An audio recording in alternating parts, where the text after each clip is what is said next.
Rise RNs, it's Dr. Naza again, and in today's video, I am going to be talking about boosting your confidence as a new graduate nurse. Confidence is something that is looked at very differently across the span of nursing and during nurse residency. Now, many graduate nurses come in full of anxiety and nerves, and that is totally expected because that's what's expected with any job that anyone ideally starts, right? But now let's talk about boosting your confidence, because boosting your confidence sets you apart and, propels you to being a better nurse. I'm going to be dropping 3 ways to boost your confidence as a new graduate nurse. The first thing is to study prior to each shift. I know that sounds cumbersome, but trust me, it's not as difficult. Of course, it's not as studying for NCLEX or as difficult as being in nursing school, but with every floor you work on, you know the population of patients that you get on the floor. If it's a specialty, you know what you deal with, and if it's med-surg, you know what to expect, kind of. So the best thing to do is after your first week of nursing, that's your first week during your residency or orientation, you should study about each of those populations or each of the medical diagnoses that you get prior to each shift. Now it's very streamlined. So you want to know, what labs can I anticipate, right? What tests can I anticipate? Are they going to do any CTs or MRIs? What are they going to be looking for? What medications am I going to give as a nurse? And what is the indication for each medication? And again, what can I look out for nursing interventions for each of these medications? It's as simple as that. An ordinary 1 hour prior to each shift would make a huge difference. Let me tell you what that's going to do for you. When you go to the floor and then you see a patient, be it a new patient or a continued patient, if it's a long-time patient on your floor, you know what to ask.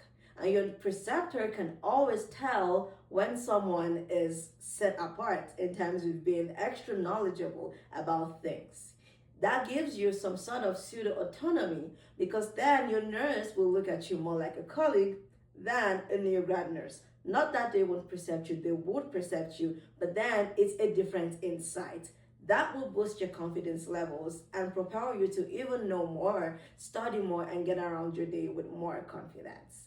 The next thing I'm going to talk about might sound trivia, but it is very important. And that is doing a walkthrough of your units during your downtime.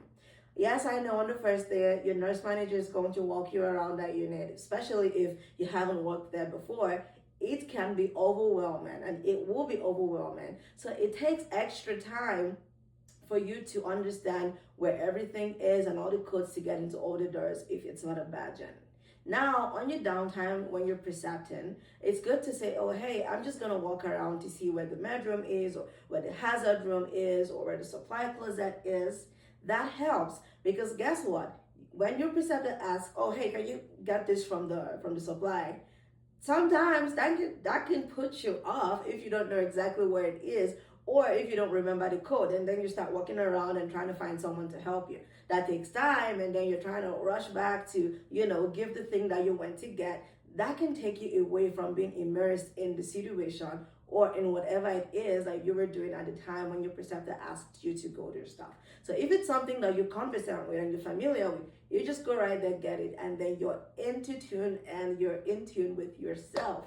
So that is very helpful. And lastly, the third thing I'm going to say is set expectations. Setting expectations boosts your confidence levels, because guess what? Now you're talking to your nurse preceptor as the colleague that they rightfully are. Say, hey, I've been here for 1 week, and I think moving forward, I would like to do this. Of course, you have to watch me, but I would talk through everything I want to do, and then you just be patient and let me know if it sounds right or not.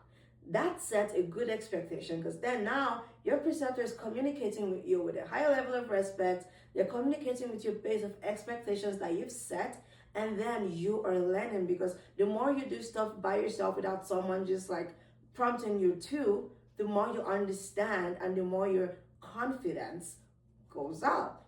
And that in turn makes you a very good nurse in the long run. And then you'll be ready to precept in no time. So let me know if you want more videos like this. Don't forget to follow me on Rise RN on Instagram, TikTok, and YouTube. And I look forward to more videos and interacting with you, my nursing community. Bye.